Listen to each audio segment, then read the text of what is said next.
So it's another cooking day, and today is Easter Sunday, and this is what we're going to be doing. We're doing meatballs, and so I just wanted to show you what we had.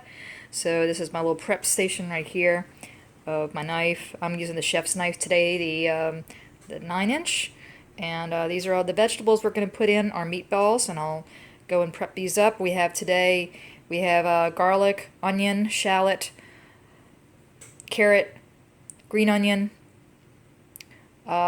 not to be confused with the other shallot, fennel, some parsley, sun-dried tomatoes, and leek. I'm using a mix today of pork and ground beef, and this is my homemade mix of breadcrumb. So I'll be putting in a couple eggs with that too. I'll show you how I do all that once I get everything prepped up. See you in a bit. I'm back.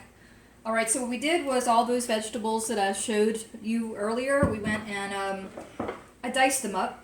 So when you want to do this, you really want to have like a nice fine dice. With the leeks, I just cut up a little bit of it, and you have to wash them really well, so because they're very, very dirty. And then you just kind of split them down the middle, and then just kind of go from there. Make sure you have no dirt in there. So I have the leeks, the carrots, the shallot, the onion, the celery, the green onion, and I have some fennel here. So what I'm going to do is I'm going to use a little olive oil in my little pot that I'm going to use my meatballs in, because this is what's going to be today. I already had it kind of a medium heat. Alright. Two things that you see here that's not in this pot for very good reason are the parsley and the garlic. And I'll tell you the reason why. Whenever you're starting off with this, like, root vegetables are cool. Okay? Root vegetables are like, I guess it's the most chill out of all of them. Because you can get as brown as you want with them. But there are certain things that are very fragile, like your herbs and your garlics. Those are not so cool, because it's going to burn on you real fast, especially the garlic. And what happens is when it burns, it gets bitter, and then you have a bad day, and that's not so good. And then also the cardinal rule, if you're going to add any kind of herb to it, you always want to do it in the end. So when you do this in the end, you're really kind of pulling out all that flavor. If you put it in the beginning, you don't get any of it. So that's what I'm doing right now. So if you look at it right now, you kind of see how it's getting translucent. And that's really what you want. You want it to get a little bit on the translucent. This has been about, maybe about a minute. Okay? So now, but the thing is this, size matters. If you have a very big size, it's going to take longer, so the smaller you go, because you're going to make your mix, and you're going to do this, and you're going to put all this in your meatballs. Alright, in goes the garlic. Don't salt anything. You want these to brown. The minute that you add salt to this, especially with an onion, you will cause it to sweat. And what sweating does is brings out that moisture. You don't want a sweaty mixture here. Okay, you want it to get nice and brown and dark on you. And here's the parsley. One ingredient that you did see this on my cutting board was the sun-dried tomatoes. The sun-dried tomatoes I am going to add in to my mix and chop those up really fine. And oh my gosh, you got to get sun-dried tomatoes to go put in your meatballs. So y'all, this is just about ready. Let's give it another like minute. Let it mellow out. Don't add anything to it. And it's okay if it's hot, because you're just gonna, maybe just while you have your other mixture going, you can just chop up your sun-dried tomatoes, which I'm going to do, let that cool before I mix it all together, and I'll show you how I do all that. And we're going to start making our meatballs.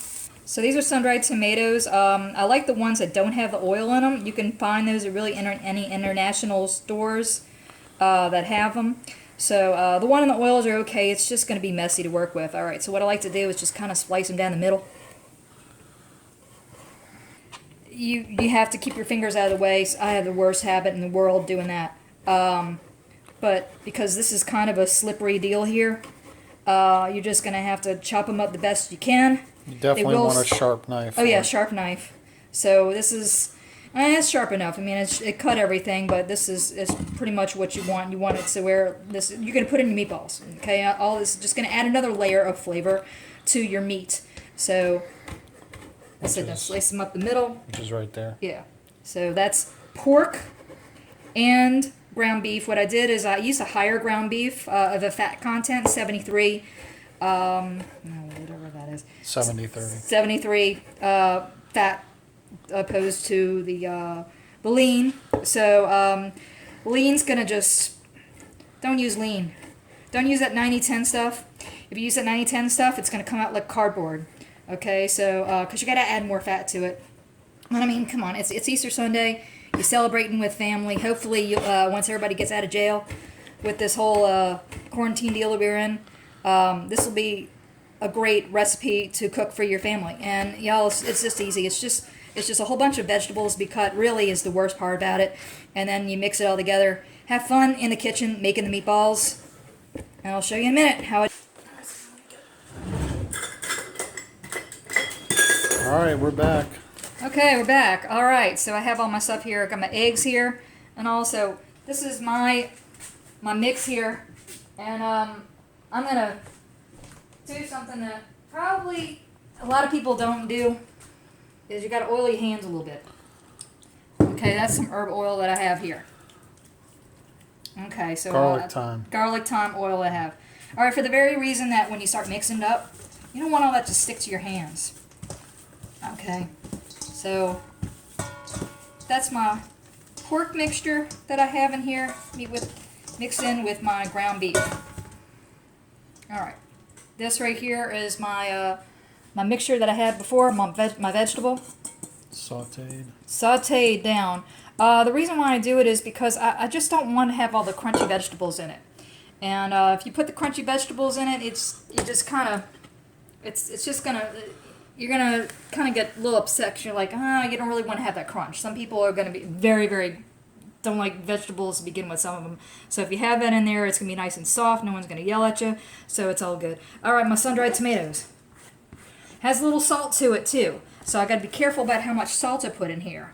All right, so these are my homemade breadcrumbs that I have. So that's about 1/3 of a cup. Let's just see where we're going to go for there. Because this is a pound and all, and I want to make them not so bready. I want to make it just nice and meaty and all. This is a little bit of some Creole seasoning that I put in there. I'm just, like I said, do just a little bit at a time. Let's see, sprinkle a pepper.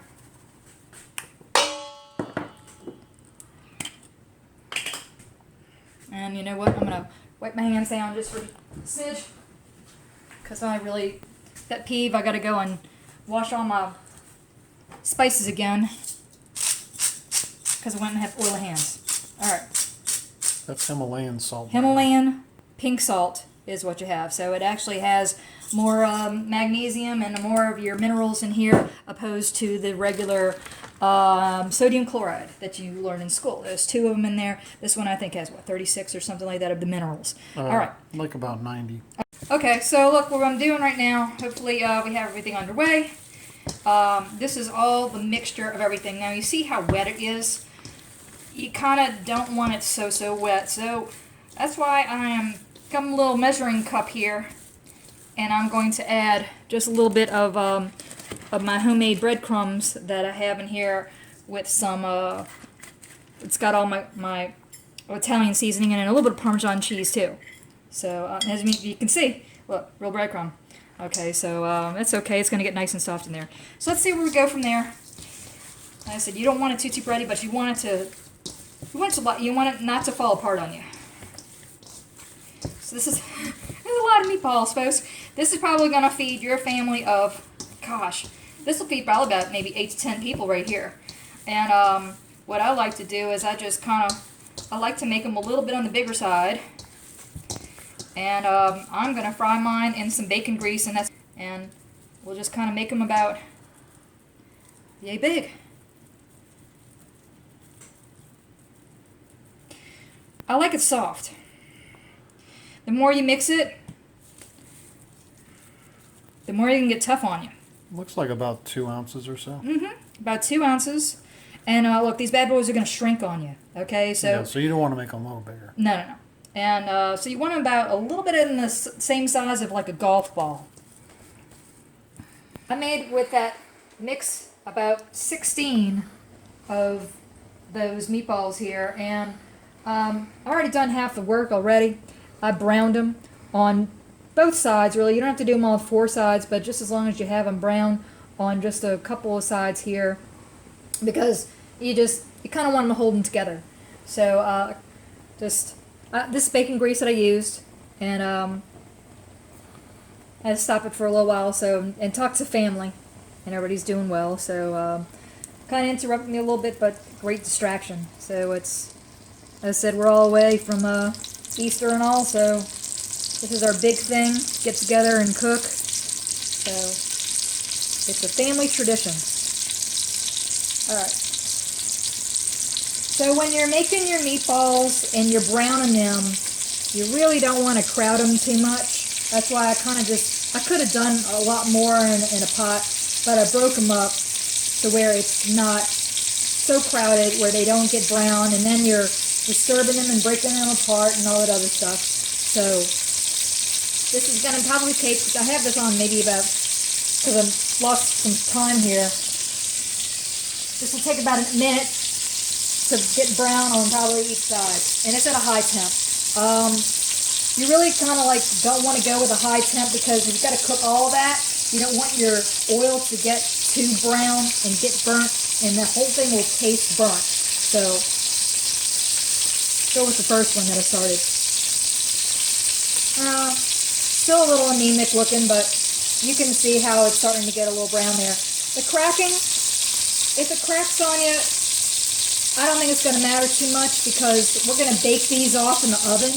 And the reason why I'm baking them off before I put them all in my pot with my red gravy is because I don't want all that grease to come in. So, especially with pork. Pork and beef, as you know, throws off a ton of grease. Oh, here's what you want. Look. See how it's kind of having a little crust on there? That's kind of like what you want. So I have some hot spots. I guess for like every stove's got a hot spot on it, like a grill. So the hot spot, I guess, is on this side. Alright.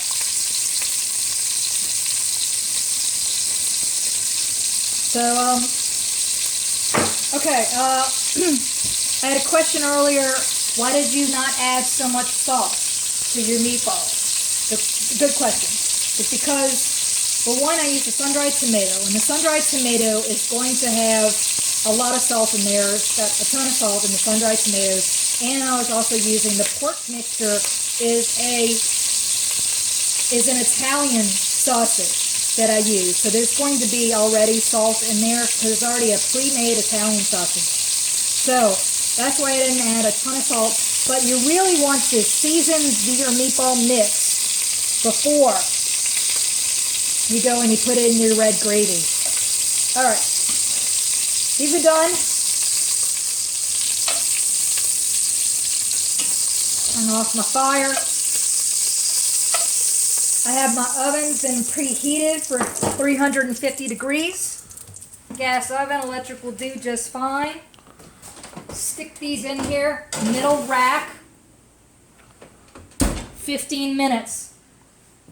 And then we're just going to show you how to tighten it all up, and we're back. Thanks. My meatballs, but I'm going to use a marinara sauce my friend makes, Michael's Creole marinara sauce. So it's made from Bush, Louisiana. So I'm going to find them on Facebook, and I tried this stuff a little ahead of time. I like mine just a little bit sweeter. So I'm going to add about a tablespoon of sugar to it. So since it was heaping, I just used a little bit less. All right. And also I put in a little bit of some beef base in there, and that way it just brings a little more of the saltiness to it. And I'm just using a third cup of water, and just give it a little shake to get all the goodness in there.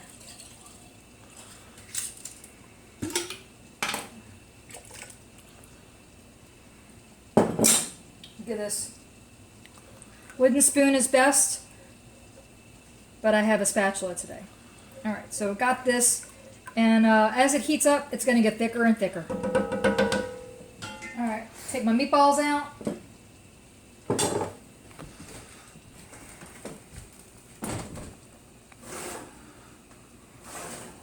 So they've shrunken dramatically, significantly.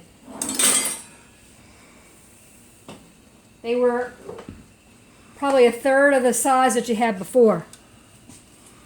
And look at all the grease that came off of here. And this is why I bake them off.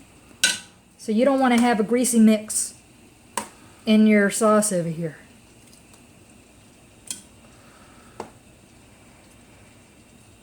That's right. That's right. So, all right. So, anybody has any like Easter traditions? I know we did as kids. We all got together since it was like a whole bunch of kids and all. We would get together, and my parents would go and get a piñata every year. We'd fill it up with candy, and that was like the highlight of it. Everybody's got their like own traditions and all with Easter egg hunting and all that. But no, we had to have something we had to beat. So we just beat the piñata every year. So I'm gonna get us this. It's not really like the fat. The congealed stuff over here is probably better. I call this candy, and it just gives a little flavor in there. All right. So, but I'm kind of crazy like that. So anyway, so we beat the piñata every year. Really, I guess it's frustration for us, and we look forward to that every year, and the parents would get a kick out of it, and also controlled, of course. Beat the piñata, don't beat your family. So that's my Easter tip of the day. All right, in my other pot over here, I have some boiling water to get some angel hair. I like angel hair opposed to the spaghetti, just because it cooks faster, and it's just, I don't know, I like it better. So we're gonna do that, and then I have another pot over there. We'll get some green beans, and look, this is probably, since it's already ready, the sauce, I'm just gonna kind of get that kind of heated up. Probably say another 20 minutes or so. Get this all nice and heated, and then we'll just put that over our pasta. Get some of the Parmesan cheese that's gonna go right on top of that. That's the time when you open up your bottle of wine, let it breathe, put it through the decanter. Well, hell, just take a glass of wine, okay, while you're doing everything. And hey, we'll be back to enjoy this great Easter dinner. So, I've done a little bit of work for y'all. Pasta's already made. Okay, so all I did was drain it, because I don't want a wet pasta. Okay, so I just drained it in my colander, didn't put anything on it, don't put any oil on it or anything, because what's going to happen is, if you put oil on it, all your gravy's going to slide off. Alright, another thing I did was, these are my green beans, and so I had almost kind of like made these a little bit on the harder side. You see how they didn't have a ton of wiggle in it? So they're cooked, but they're still going to be nice and firm. So what I did, I put these in the same colander after I went and drained off my pasta here. I'm all about using just the same pots and stuff if I can. So some looks dirty, is because I don't want to wash so many dishes at the end of the day. So after I took those out, I browned, had some leeks left over, browned some leeks. I had some white onion that I had left over, and I also took some chopped pecan in there. And I put them right on top with a little bit of melted butter and some olive oil. And I just finish it off with some black pepper. So, okay, garlic bread. So just some garlic bread with some parsley. And, you got to have garlic bread to go with that. So I just ran it through my oven since my oven was already on. And believe me, y'all, it's hot in here. So I'm ready to eat and get into a cooler room. Just turn up all my stuff here. All right. So here we go. Yeah, I know. Don't be skimpy on the pasta. I get it. Okay. All right. That's a lot of pasta. That's a lot of pasta. Well, this is a half a pound. All right. So, nice gravy. That's a big meatball. It's a big meatball.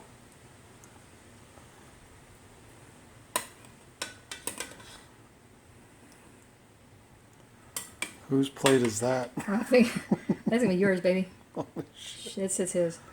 Yeah, I mean, it's a man's plate. There you will. Okay. Okay. All right. green beans. And this is what I recommend for any kind of Italian dish to have on your plate. You gotta have something green. It's either this or asparagus or zucchini, but I just like this better. You can just do so much with it, it's versatile.